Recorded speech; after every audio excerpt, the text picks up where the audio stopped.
ఇక్కడ అన్ని ప్లాట్లలో మామిడి శ్రీగంధం చెట్లతో అద్భుతంగా ఉంది.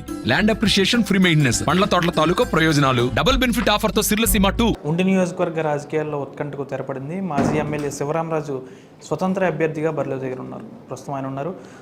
మీ నాయకులు, కార్యకర్తలు, అభిమానులతో సంప్రదింపులు అయిన తర్వాత ఈ నిర్ణయం తీసుకున్నారా, లేకపోతే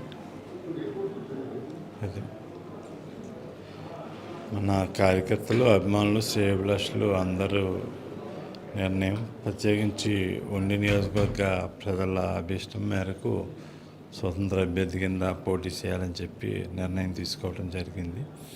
ఉండి నియోజకవర్గం ప్రజలతోటి నాకు 20 సంవత్సరాల నుంచి అనుబంధం ఉంది. ఉండి నియోజకవర్గ ప్రజల సమస్యల పట్ల నాకు పూర్తిగా అవగాహన ఉంది. నియోజకవర్గం పట్ల కూడా అనువనున కూడా అవగాహన ఉంది. ప్రత్యేకించి ఉండి నియోజకవర్గం రైతాంగం ఎక్కువ, దాంట్లో ఆక్వా రైతులు కూడా ఎక్కువ.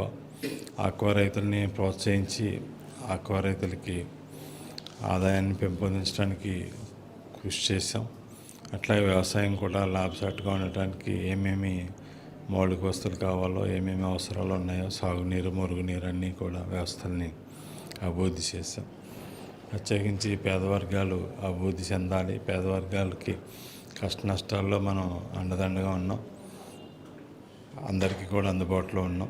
ఈరోజు ఉండి నియోజకవర్గంలో పరిస్థితి రైతాంగ సమస్యల్లో తీరాలి, అట్లాగే అందరికి పేద, బడుగు, బలహీన వర్గాలకి కూడా అందుబాటులో ఉండాలి అనేది ప్రజల ఆకాంక్ష.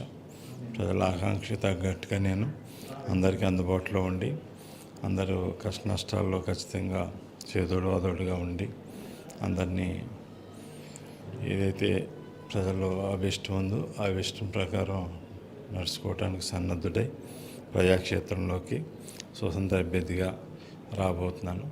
ప్రజలందరూ కూడా నన్ను ఆశీర్వదించి, ఆదరించి ఆశీస్సులు ఇస్తారు. వారి ఆశీస్సులతోటి నియోజకవర్గాన్ని, ప్రజానీకాన్ని అందరినీ కూడా మరింత ముందుకు తీసుకెళ్లే కార్యక్రమం చేస్తాం. ఉండి నియోజకవర్గంలో టీడీపీని ఒక బలమైన శక్తిగా తయారు చేశారు మీరు. ఎందుకు మీ అధిష్టానం మిమ్మల్ని ఎందుకు ఇలా పక్కన పెట్టింది? కనీసం ఎందుకు మీరు వెళ్ళినాక అక్కడ ఎందుకు మీతో చర్చలు జరపలేదు, ఎందుకు పట్టించుకోలేదు అనుకుంటున్నారు? వాళ్ళు పట్టించుకునే దాని గురించి, ఇంకా అయిపోయిన దాని గురించి మాట్లాడుకోవటం అనవసరం.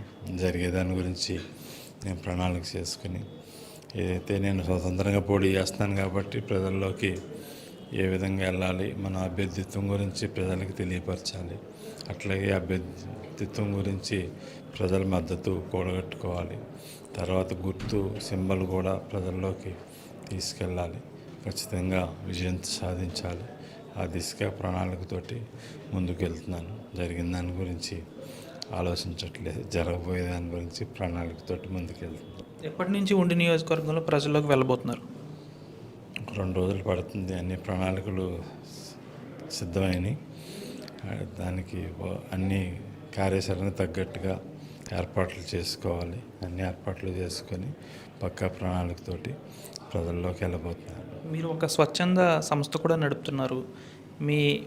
ఈ ఇండిపెండెంట్ అభ్యర్థిగా మీరు వెళ్తున్నారు. మీకు ఆ స్వచ్ఛంద సంస్థ ఏ విధంగా ఉపయోగపడుతుంది అనుకుంటున్నారు మీ స్వతంత్ర అభ్యర్థి రేసులో?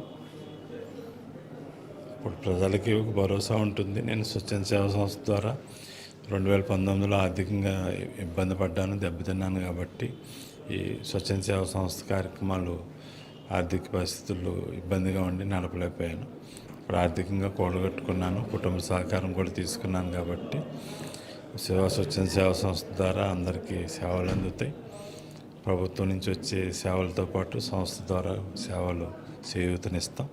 అలాగే నేను ఎమ్మెల్యేగా, ప్రజాప్రతినిధిగా ఎన్నికైతే అందరికీ అందుబాటులో ఉంటా, అన్ని సమస్యల పట్ల స్పందిస్తా, అవసరమైన చోట్ల ప్రభుత్వాన్ని ప్రశ్నిస్తాను.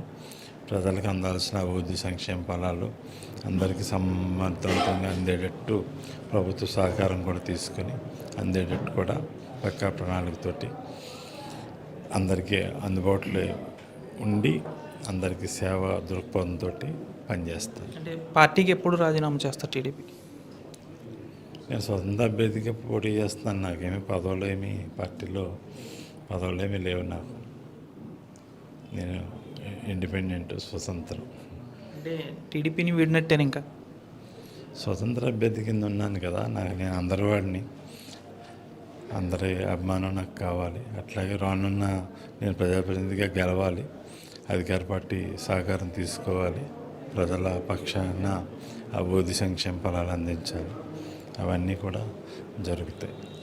దఫాలుగా కార్యకర్తలు, నాయకులు, అభిమానులతో చర్చలు జరిపిన తర్వాత ఇండిపెండెంట్ అభ్యర్థిగా రేస్లో ఉన్నాను. అంతేకాకుండా నేను ఒక స్వచ్ఛంద సంస్థ కూడా నడుపుతున్నాను. నా విజయంలో ఈ స్వచ్ఛంద సేవా సంస్థ కూడా కీలక పాత్ర పోస్తుంది. ఎలా అయితే నియోజకవర్గంలో రైతాంగం ఎక్కువ, వీరు సాధక బాధకాలన్నీ నాకు తెలుసు. వారి యొక్క బాధలన్నీ తీర్చడానికి నేను ముందుంటాను.